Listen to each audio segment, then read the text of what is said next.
A high-level meeting between South Korea's ruling party, the government, and the presidential office took place today about next year's budget, as well as other pending bills. They promised to work hand in hand to secure enough funding to achieve the government's policy goals. Kim Min-ji reports. South Korea's ruling Democratic Party, the government, and the presidential office have vowed to stay in close communication with the aim of securing the budget the administration needs to implement its policy initiatives.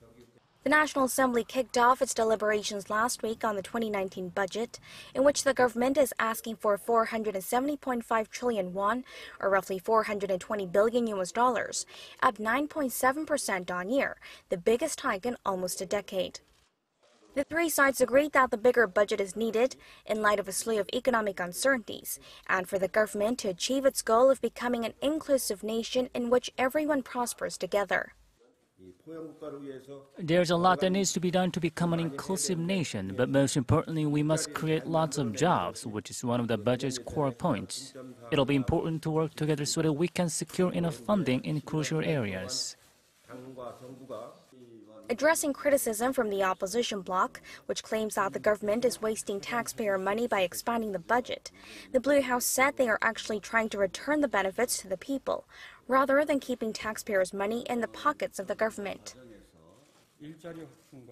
We've drawn up next year's budget very carefully, in a way that can create more jobs, as well as help the vulnerable, small businesses, and the elderly.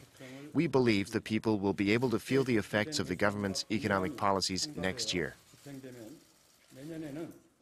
The government also called for the swift passage of bills related to people's livelihoods in order to back the government's budget and policy goals. On top of that, it called for additional measures along the way to address regions hit by corporate restructuring or reeling from other economic difficulties. We need to see whether there are ways to give more tax breaks for investment in regions hit by crisis. The tax cut revision alone isn't enough. On top of that, we need measures that can alleviate uncertainties caused by some new measures, like the shortening of working hours.